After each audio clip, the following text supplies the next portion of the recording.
Bienvenidos, buenas tardes, buenos días, buenas noches, donde quiera que estés. Estamos ya listos para poder presentarte esta nueva clase que es Juan 16, el Evangelio de San Juan, el capítulo 16, de los versículos 1 al 15. Atrás de mí tengo palabras clave muy importantes en este pasaje de la Escritura que vamos a seguir revisándolo, estudiándolo, pero más que nada entenderlo y más que entenderlo, disfrutarlo. Y la palabra viva del Señor es la que hace que nosotros tengamos esta bendición de poder entender las cosas. Este es entonces Juan 16a, de la primera parte, e insisto, es del 1 al 15, por lo que voy a ir leyendo y estaremos revisando palabras clave que son muy importantes para nuestro estudio. Dice el versículo 1 del capítulo 16, estas cosas os he hablado para que no tengáis tropiezo, para que no tengan algún tropiezo.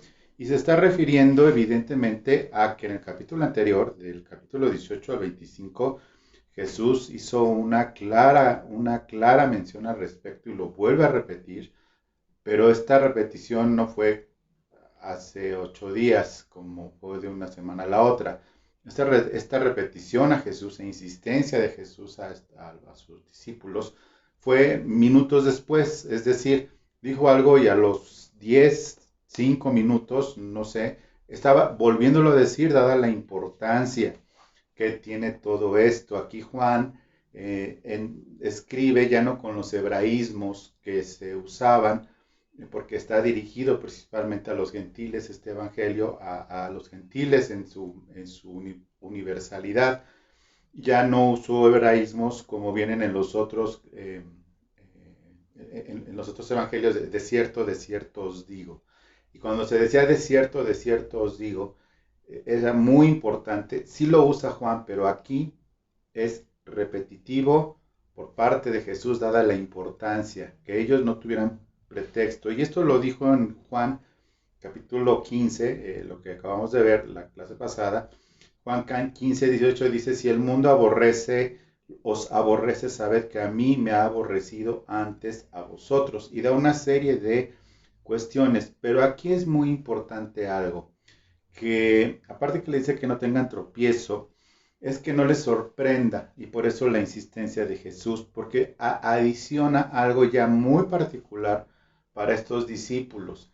Y es muy importante que siguiendo las reglas de lo que entendemos como la sana interpretación de la palabra de hermenéutica, esto se lo está diciendo particularmente a ellos y posteriormente da a entender a los que vengan después de ellos como seguidores de Cristo. Dice, os expulsarán de las sinagogas y aún viene la hora cuando cualquiera que os mate pensará que rinde servicio a Dios. Y esto lo vemos claramente cumplido inmediatamente después con los judíos que fueron expulsados de las sinagogas también y que eran los enemigos de los fariseos y que veían que el mal que creían haber eliminado en la cruz ahora está multiplicándose de miles en miles, como sucedió en el libro de Hechos, en los capítulos posteriores a la ascensión de Cristo, 40 días después de que resucitó. En el discurso de Pedro y en algunos otros discursos se sumaban de 5,000, de 3,000, y posteriormente, al ser la persecución, pues obviamente salieron ellos de Jerusalén muchos discípulos ya, si estamos hablando de 5,000 y luego de 3,000 en los capítulos primeros de Hechos, más las familias, más los niños, pues estamos hablando de miles de personas que salieron con el mensaje del Evangelio de Jesucristo. Y esto, pues evidentemente, al llegar a los lugares, los identificaban como judíos y pues los fariseos de esos lugares a donde llegaban estos cristianos de Jerusalén, pues inmediatamente iban sobre ellos a atacarlos y en su caso también a tratar de que regresaran a la fe, negando la sangre de Cristo, negando que eso fue una blasfemia, negando la sangre de Cristo, diciendo que ellos estaban incitando a la peor blasfemia imperdonable, que es negar la sangre de Cristo, pisotearla. Okay. Pablo, también el perseguidor de la iglesia, Saulo de Tarso, el temido Saulo, persiguió a los hermanos, los perseguía, y en realidad él pensaba que estaba dándole un servicio a Dios. Él estaba convencido que estaba sirviendo al Señor, y a la muerte de Esteban, el primer mártir, Martus, testigo de Cristo, fue ejecutado, y todo esto fue en presencia de un joven, que era el joven Saulo, lleno de ira en contra de este camino, que era algo imperdonable para alguien con el celo, la furia, la fuerza y el entendimiento de la ley de Pablo. Este nuevo camino, pues evidentemente era algo que él no podía aceptar, por lo que, dada su influencia, su educación y su nivel de entendimiento de la escritura, educado a los pies de Gamaliel, Pablo no podía permitir que este camino prosperara, y no solo en Jerusalén, sino en todas las demás ciudades. En el versículo 3 dice: harán esto porque no conocen al Padre ni a mí, mas os he dicho estas cosas para que cuando llegue la hora os acordéis que ya os lo había dicho. Y vaya que tuvieron que acordarse. Aquí es muy importante que, como insisto en lo que es la hermenéutica, esto se lo dijo particularmente a estos 11 hombres y después a su descendencia de ellos espiritualmente hablando. Y debemos entonces hacer referencia, y no tenemos forma de evitar el pensar en Apocalipsis número 12. En Apocalipsis número 12, nos vamos a ir para allá y vamos a leer que pues esta persecución cruel sobre las personas estaba pues dicha por el Señor para que no tuvieran tropiezo. Y en Apocalipsis 2 se habla de la mujer y el dragón. Este pasaje lo interpretan de diferentes formas, yo creo que de una manera muy equivocada. Por ejemplo, en la Iglesia Católica hablan de la mujer y el dragón como la mujer, como la Iglesia, pero particularmente como María, la Madre de Dios, y demás. La interpretan, sin embargo, leyendo todo el contexto, ni huyó al desierto, ni pasaron muchas cosas con ella. En Apocalipsis 12 habla de esta furia desatada tan tremenda sobre lo que era todo lo que se llamara Cristo. Y pues sí, evidentemente, al ver esta situación que se empezó a dar, vemos que por un lado, vamos a leerlo, algunos versículos dice: apareció en el cielo una gran señal, una mujer vestida de sol, con la luna debajo de sus pies, sobre su cabeza una corona de 12 estrellas. Viene un alumbramiento, pero dice, en el versículo 3, también apareció otra señal en el cielo. He aquí un gran dragón escarlata, tenía 7 cabezas y 10 cuernos, de sus cabezas 7 diademas, y su cola arrastraba la tercera parte de las estrellas del cielo y las arrojó sobre la tierra. Y el dragón se paró frente a la mujer que estaba para dar a luz, a fin de devorar a su hijo tan pronto como naciese, cosa que sucedió. Y ella dio a luz un hijo varón, que regirá con vara de hierro todas las naciones, y su hijo fue arrebatado para Dios y para su trono. Jesús fue arrebatado para regir las naciones. Y la mujer huyó al desierto, donde tiene el lugar preparado por Dios, porque allí la sustenten por 1270 días. Es decir, recordemos que Apocalipsis, la interpretación de Apocalipsis parte de una base, y esta base es que es lo que fue, lo que es y lo que será en un tiempo perpetuo. Es decir, en todo lo que es Cronos se van cosas que ya se cumplieron en el Cronos, que se están cumpliendo y que se cumplirán dentro de Cronos, pero en los tiempos de Dios, en el sentido de que lo que es, lo que fue, lo que es y lo que será, todo en este tiempo continuo. Y vemos que esto ya sucedió cuando esta persecución, en primer lugar, a ese hijo de Israel, el hijo de esa mujer que es Israel y que regirá y trató de ser eliminado desde el nacimiento y posteriormente, habiendo cumplido su ministerio, fue arrebatado para con Dios. Viene una batalla con Miguel. Aquí también fue lo que sucedió. Dice Jesús: vi a caer a Satanás. Jesús lo menciona estando en vida, que él lo había visto, pero también habla de esta batalla que se da constantemente en los lugares celestiales para poder tratar de hacerle daño a la iglesia. En el versículo 10 dice: entonces oí una gran voz en el cielo que decía: ahora ha venido la salvación, el poder y el reino de nuestro Dios y la autoridad de su Cristo, porque ha sido lanzado fuera el acusador de nuestros hermanos, el que los acusaba delante de nuestro Dios día y noche. Y le han vencido por medio de la sangre del Cordero y de la palabra del testimonio de ellos, y menospreciaron sus vidas hasta la muerte.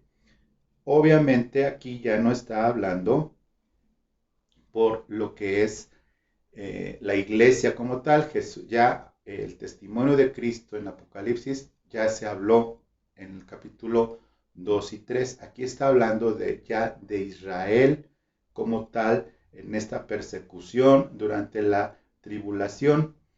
En el versículo 13 me va a regresar, perdóname. Y cuando vio el dragón que había sido arrojado a la tierra, persiguió a la mujer que había dado a luz al hijo varón. ¿Ok?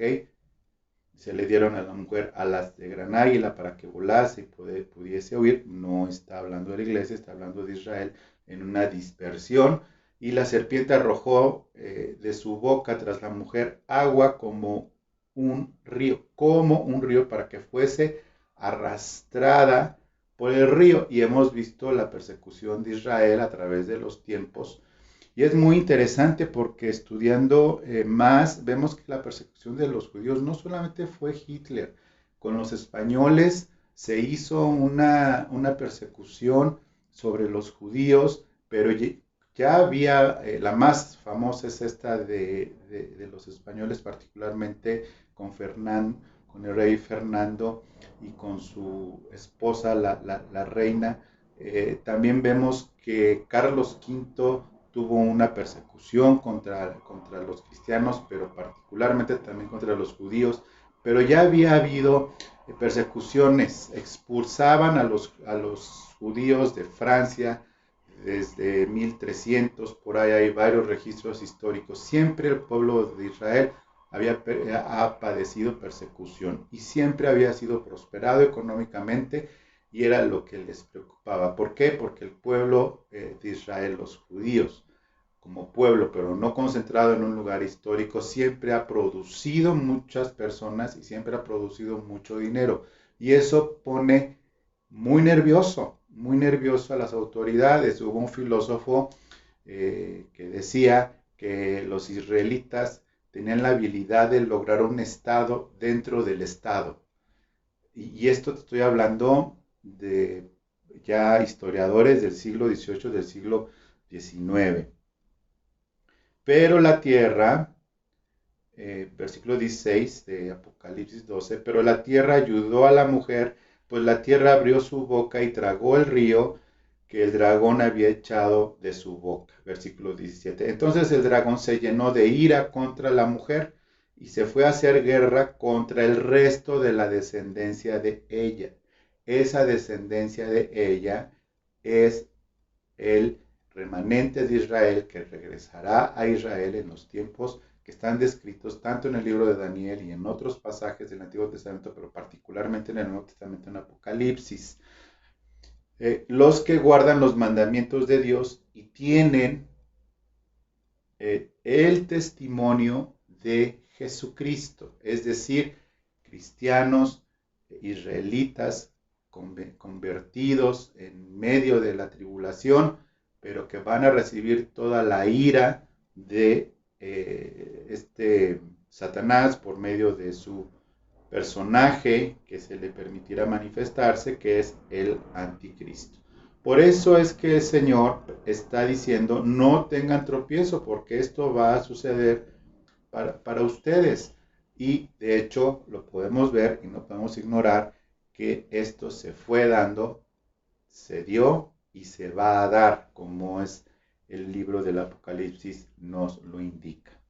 Una vez hecho entonces esta aclaración particularmente a los discípulos, dice, continúa en el versículo 4, estos los dije al principio porque yo estaba con vosotros, pero ya no voy a estar. Ya no voy a estar y ya había hablado del Consolador nuevamente, ellos sumamente preocupados, de por sí ya estaban preocupados porque se iban a quedar solos y no entendieron que iba a regresar. Sí le preguntaron, pero ¿a dónde vas? Les contestó el Señor, ¿cómo es que va a suceder esto que te vas y te veremos, pero no te volveremos a ver y tu gozo va a ser cumplido? En fin, seguían. Pero cuando dice esto el Señor, los expulsarán y tal, pues obviamente quedan perplejos y les dice, pero bueno, se los dije porque yo estaba con ustedes, pero no se los había dicho, yo estaba con ustedes, pero ahora que me voy se los digo, como ya lo había dicho. Versículo 5, pero ahora que voy al que me envió y ninguno de vosotros me pregunta ¿a dónde vas? En el capítulo 14 le preguntaron, pero ¿a dónde vas? Voy a preparar morada para ustedes y a todo lo que vimos. Y ahora que era tiempo de preguntar, ahora que era el tiempo de recibir más y decir, bueno, ok, dinos más ante este terrible escenario que viene para nosotros, dinos qué más, y no preguntan nada, están absolutamente absortos, atemorizados, y pues yo creo que con una actitud, pues ya de ni siquiera preguntar, mejor pues aguantamos y vemos qué es lo que sucede. Versículo 6, antes, porque os he dicho estas cosas, tristeza ha llenado vuestro corazón. El famoso versículo 7, pero os digo la verdad, os conviene que yo me vaya. Y se quedan, pues no sé cuál ha sido la reacción, qué podría ser más conveniente para ellos. Les conviene que yo me vaya, pero estás diciendo que nos van a expulsar, nos van a perseguir, van a pasar todas estas cosas, porque si no me fuera, el Consolador no vendría a vosotros, mas si me fuere, os lo enviaré. Ya hemos explicado por qué era necesario que Jesús se fuese y no continuase su ministerio aquí en la tierra, porque evidentemente la salvación por fe, pues en primer lugar no sería posible porque es necesaria la fe para que bienaventurados son aquellos, como le dice Tomás, bienaventurados los que sin ver creyeron. Y por eso el Señor les envía, se va Él y les envía al omnipresente, Santo Espíritu, Dios Espíritu, omnipresente en todos, a ser templo de cada uno de los seguidores de Cristo, y por eso era conveniente, porque podía estar la manifestación completa de Dios en carne, el cuerpo todavía no regenerado, pero en un alma regenerada, en un espíritu regenerado, el Espíritu Santo, y era más conveniente, y si me lo permites decir, práctico para nosotros. Versículo 8, versículos conocidos, y cuando Él venga, convencerá al mundo de pecado, de justicia y de juicio. Y es en donde precisamente vamos a ver estas palabras claves, habiendo aclarado el tema escatológico de los primeros versículos. Dice, y cuando Él venga, que llegó 40 días después de su ascensión, y cuando Él venga, convencerá al mundo de pecado, de justicia y de juicio. Y bueno, uno se pregunta, ¿por qué de pecado? Y dice, de pecado por cuanto no creen en mí. Ok. y, o sea, sí, eso es pecado, entonces los pecados perdonados son perdonados si yo ya creí en Él, pero entonces el mundo los va a convencer el Espíritu Santo de pecado al mundo, a cuál mundo, cuáles personas, qué son las personas. Bueno, vimos la palabra cosmos en la clase pasada, que básicamente cosmos significa muchas cosas, pero básicamente son las personas en un determinado tiempo que están vivas y que están con el sistema que siguen todos los, tanto política como económica, como moralmente, todas las personas que viven en Occidente, en Oriente, según usos y costumbres, leyes y demás, pero que están apartadas de Dios. Y dice, convencerá eh, al mundo de pecado, de justicia y de juicio. Antes de empezar entonces con pecado, vamos a ver esta palabra muy importante, convencer.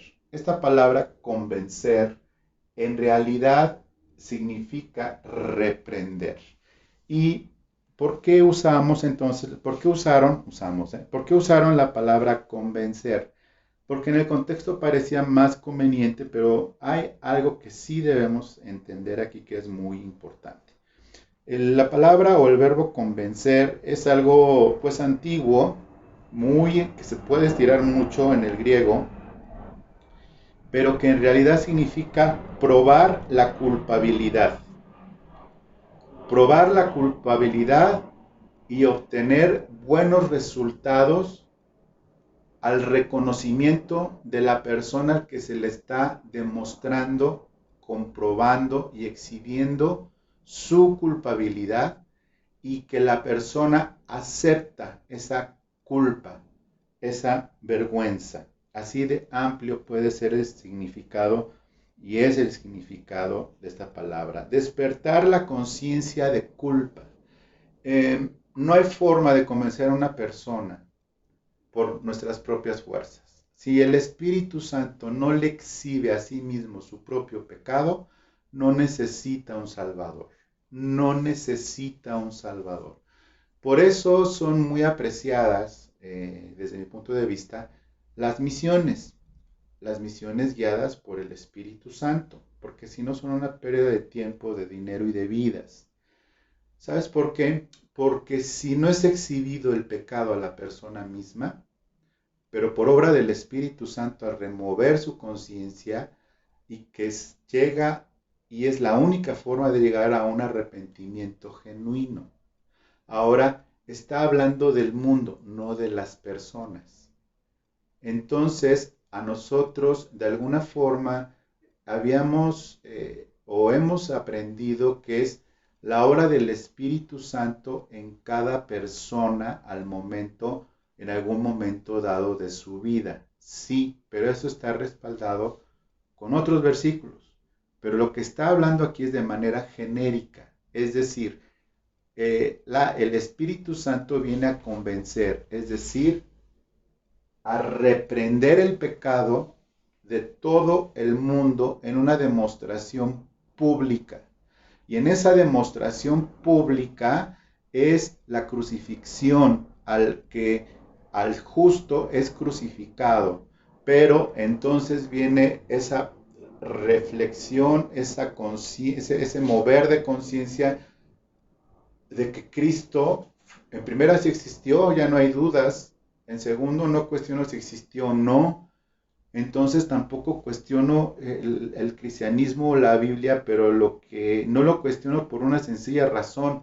El Espíritu Santo me ha reprendido dándome claridad de lo alejado que estoy de Dios, con la culpa por mis pecados, y reconozco que pecado es una ofensa a Dios en mi conducta. Y entonces el Espíritu Santo convence, pero lo hace de manera genérica, pero también de manera individual. Pero aquí está hablando de la manera genérica, es decir, sí obra en cada persona a través del tiempo, de las generaciones, sí es por convencimiento del Espíritu Santo. Pero aquí está diciendo Jesús que va a convencer en general su forma de actuar con el mundo, es decir, en todas las generaciones. va a convencerlo. Fíjate que esta palabra convencer, como te había dicho, es muy amplio su explicación, su contenido, pero hace un especial énfasis de convencer en obtener buenos resultados, no condenar, jamás condenar. El Espíritu Santo no condena, ni a unos ni a otros, porque dice Jesús, en esto ya están condenados en no haber creído en mí, con esa condenación tienen. Entonces, esta palabra se escribe 17 veces en el Nuevo Testamento incluso, y las 17 veces, te lo voy a leer rapidísimo, donde solamente en una de estas 17 se escribió así, convencer, desde Mateo hasta Apocalipsis, en diferentes pasajes, te los puedo enviar si me los pides por correo, pero dice la traducción que hacen literal en estos pasajes, desde Mateo hasta Apocalipsis, es repréndele, reprendido, reprendidas, redarguye, convencerá, que es el caso, convencido, reprended, manifiestas, reprende, reprende, convencer, reprende, reprende, reprendido. En Santiago 2.9 habla de convicto. En Judas 15 convicto también, a manera de castigo. Y Apocalipsis 3.19 yo reprendo y demás. Es decir, el único lugar donde se usa la palabra convencer. Y es en donde viene entonces aquí el asunto, pues malentendido, que los cristianos tenemos la obligación de convencer de su pecado a las personas. No lo vas a lograr, porque si no está el Espíritu Santo haciéndolo, no le va a dar vergüenza a su pecado. Es más, hasta se va a gozar y muchos se ríen de sus propios pecados. Si no hay convencimiento de pecado, pues simplemente van a decir, no gracias, como nos comentaban en la predicación del domingo pasado. Simplemente no hay. No hay una reprensión, una exhibición, no para condenación del pecado, sino para sentir culpa. No está mal, el Espíritu Santo lleva a las personas a sentirse culpables, porque si no se sienten culpables de sus pecados en la vida, no necesitan quien los salve de la paga de ese pecado. Entonces decirle, el Señor te perdona tus pecados, una persona que no está en este proceso va a decir, ¿cuáles pecados? Si yo me porto re bien, yo no, y todas esas historias que ya hemos hablado. La palabra convencer es tan amplia que ya vimos exhibir, reprender por su pecado, pero dice, va a convencer al mundo de pecado por cuanto no creen en mí. A convencer de pecado, esto significa justo lo que acabo de decir. Es pecado entonces el rechazo voluntario. El rechazo voluntario al ser expuestos a la luz, como dice Juan 1, rechazaron la luz porque vieron que sus obras eran malas y rechazaron la luz y regresaron a las tinieblas. Esta palabra que dice aquí, como vemos, que dice convencerá al mundo de pecado, por cuanto no creen en mí, es porque conociendo su situación, no quieren aceptar, arrepentirse y entregar su vida a Cristo, pidiéndole al Señor que los salve.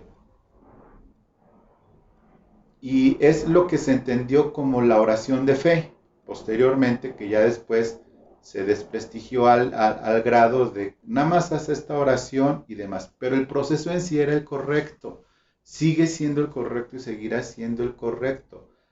Es que al ser reprendido yo acepto mi culpa y acepto la salvación de la paga de ese pecado que es la muerte, todo esto por una obra del Espíritu Santo, y le pido al Señor que me salve. Pero los que no lo aceptan, se entiende aquí que Jesús dice, por cuanto no creen en mí, no creen en mí como Salvador, Por eso los demonios no se pueden salvar. Creen, pero no se pueden salvar. ¿Por qué? Porque el Señor no les da esa oportunidad que a su creación los humanos, parte de su creación que somos los humanos, sí se nos da la oportunidad de reconocer la culpa y pedir perdón al Señor por los pecados, porque creemos en la justicia. Creemos en la justicia para salvación. Yo no mandé a sacrificar a Jesucristo. Sin embargo, al haberlo extendido, convencer al mundo del pecado y el mundo se entiende todas las generaciones, las que ha habido, hay y habrá, si el Señor no llega antes, vemos que yo entonces dice de justicia por cuanto voy al Padre y no me veréis más. Hay personas que interpretan este versículo de una manera extraordinariamente equivocada. Dice de justicia. ¿Por qué de justicia por cuanto voy al Padre y no me veréis más? ¿Por qué el Espíritu Santo tiene de convencernos de justicia y ya no lo veré más? Yo no lo he visto, o sea, yo no he visto físicamente a Jesús. Quien diga que lo ha visto físicamente está mintiendo. Pero yo no lo he visto físicamente, ni fue lo que prometió el Señor. ¿Por qué va a convencer al mundo de justicia? Porque voy al Padre y no me veréis más. Ah, por la resurrección. Por la resurrección. Es decir, la muerte no pudo detener a Jesucristo, a Jesús hombre, a Dios, al Hijo de Dios no lo pudo retener. Y por eso vemos que nuestro Señor, nuestro Rey, no pudo ser retenido por la muerte y por eso es justo. Y lo vemos, esta palabra, muy importante que la debemos de entender y lo dice claramente, que abogado tenemos para con el Padre. En el versículo 1 de Juan 2:1 dice, hijitos míos, estas cosas os escribo para que no pequéis. Y si alguno hubiere pecado, abogado tenemos para con el Padre en un presente perfecto, continuo y eterno, que es a Jesucristo el justo. A Jesucristo el justo. Este justo, el Señor que es el justo, es el que hace que nosotros podamos recibir la misma justicia. Por eso dice que el justo vivirá por fe. Es decir, antes de vivir por fe, tenemos que ser justos y al haber sido nuestros pecados pagados por el Señor, por el que es justo y no pudo ser retenido por la muerte y resucitó, es por eso que lo que hace el Espíritu Santo dentro de este convencimiento, de esta exhibición, porque Jesús se fue y era conveniente que se fuera, es su resurrección. Y yo al creer en su resurrección, creo en su existencia. Y si creo en su existencia, creo en su obra. Y si creo en su obra, creo en los resultados de su obra, que yo he sido justificado en Cristo Jesús. Y por eso convence al mundo de justicia, porque se fue al Padre.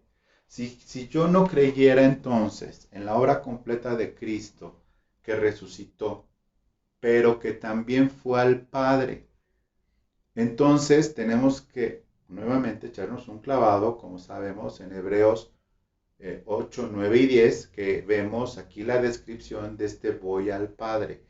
En esto, convencer al mundo de justicia, por cuanto voy al Padre, resucitado con mi sangre, al lugar santísimo y presentarla a Dios, y Dios, al ser justo, y que la muerte no lo pudo retener porque era Jesús el justo, Jesucristo el justo, sin pecado, y que pagó, el único calificado a pagar por nuestros pecados, va al Padre, presenta su sangre y es aceptada como el Cordero de Dios inmolado, como vi a uno como un Cordero inmolado. que presentó su sangre, dice Juan en Apocalipsis. Entonces, por eso es tan importante convencer de justicia y la resurrección. Por eso explica aquí, por cuanto voy de justicia, por cuanto voy al Padre y no me veréis más. Versículo 11, y de juicio, por cuanto el príncipe de este mundo ha sido ya juzgado. Parece que las palabras no encajan. En primer lugar, de pecado por cuanto no creer en mí. O sea, ¿es pecado no creer? No, no es pecado no creer. Simplemente el pecado existe y se queda pendiente ahí.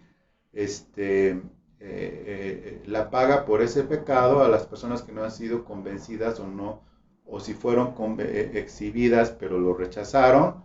Si ese es el pecado, porque no hay fe para recibir la justicia de Dios por el medio del justo en su resurrección. Pero aquí está hablando ya de un juicio, y ese juicio es, ¿te acuerdas lo que leímos todo en Apocalipsis 12? Bueno, es precisamente, y de juicio se consuma por cuanto el príncipe de este mundo ha sido ya juzgado, pero la condena no ha sido ejecutada.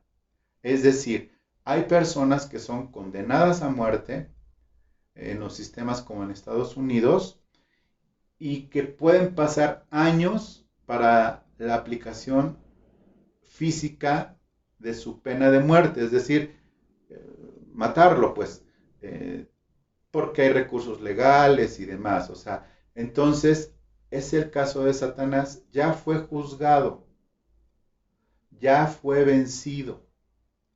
El Señor nos ha dado esa victoria por su resurrección, pero la ejecución de la condena recibida todavía no es sino hasta el final de los tiempos, cuando es arrojado Satanás, la serpiente antigua, junto con el falso profeta, junto con la bestia, y todos los que no estuvieron inscritos en el libro de la vida son arrojados al infierno. Ya es la ejecución de esta condena. Condena, insisto, no es el castigo en sí aplicado. La condena es la definición de ese castigo y la ejecución es la aplicación de ese castigo. Entonces, es juicio, pero es este juicio a Satanás que se ejecutó y ganó el Señor por su justicia, y por eso vemos que el imperio de la muerte le fue quitado a Satanás al momento de la resurrección y de la presentación delante del Señor. Vamos a ver entonces cómo sucede esto. Dice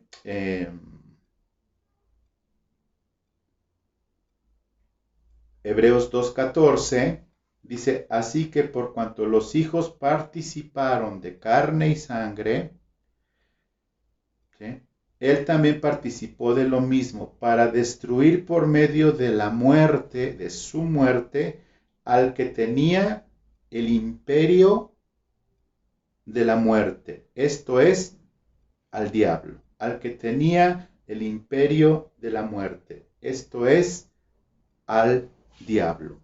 Y al tener el imperio de la muerte y tener las llaves, pues como también dice, te voy a leer, bueno, vemos el imperio de la muerte, y este juicio, al ser quitado, a todos los que tenían el temor por la muerte, fueron también liberados. Déjame buscarte la cita, la tenía pero se me movió. Dice Hebreos 2:14, ya lo leí.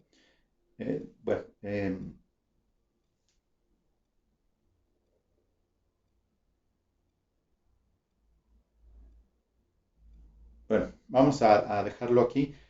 Lo importante que te quiero decir con esto entonces es que al ser librado la humanidad en general y al haber sido condenado y al haber recibido el juicio, pero si bien todavía la condena, todavía no es aplicado el castigo de echarlo al infierno, sí la arrebató al que tenía el imperio de la muerte. Es decir, le arrebató esto a Satanás Jesús, y esa es precisamente lo que el Señor hace cuando nosotros entramos en un entendimiento de lo que exactamente significan estas palabras.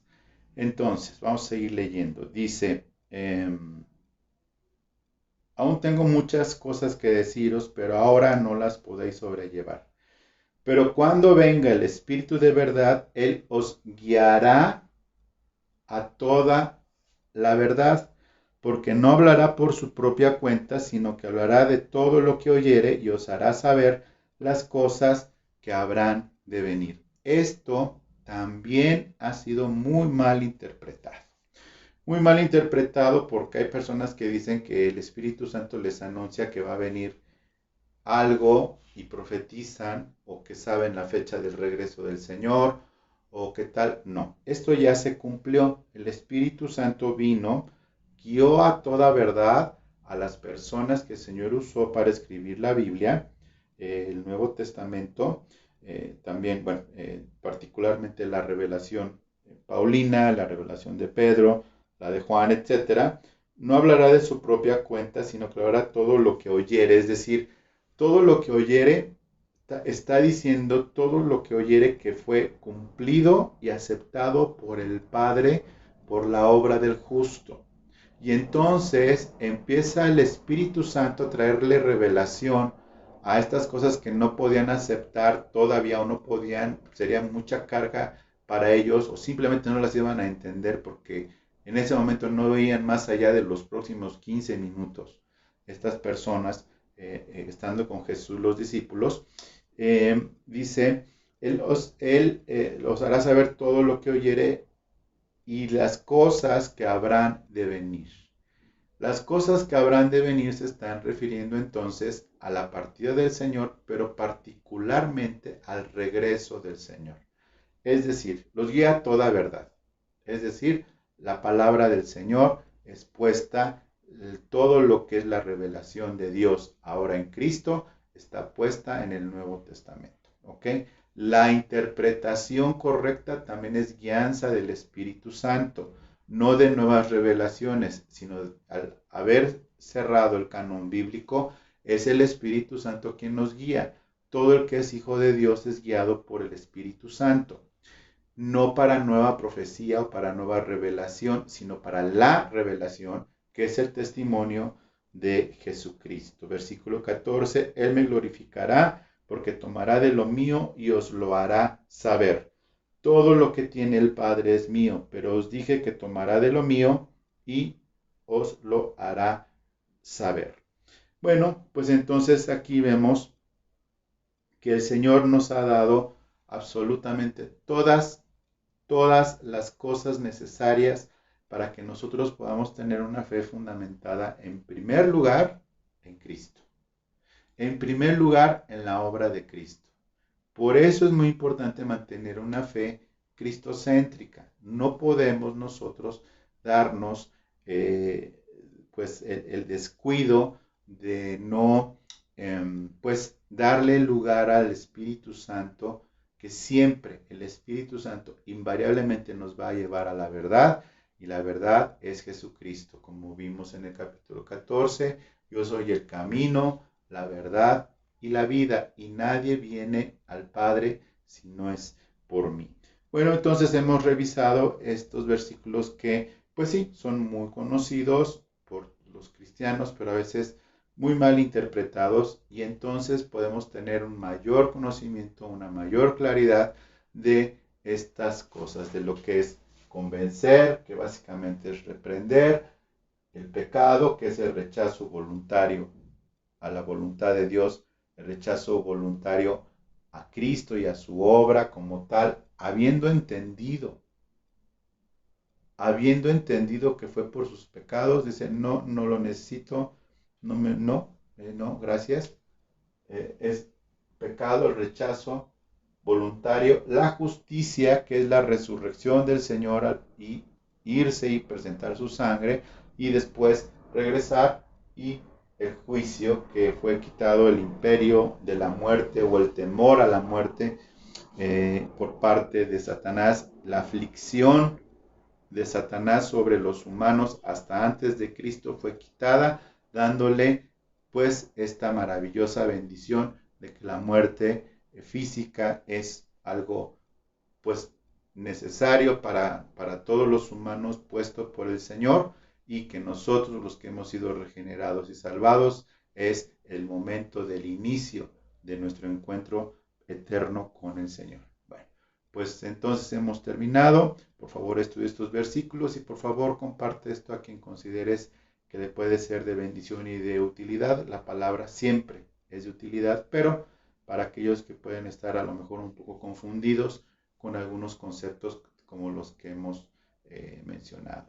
Entonces, pues le doy gracias a Dios por tu tiempo, por tu atención, y vamos a esperar entonces el siguiente pasaje de Juan 16, Juan 16b, que es también muy importante entenderlo, porque aunque son palabras que tenemos muy a la mano, a veces no las interpretamos de la manera más adecuada, o si no de una manera profunda que pueda satisfacer el corazón de Dios al revelar en nuestro corazón su perfecta voluntad.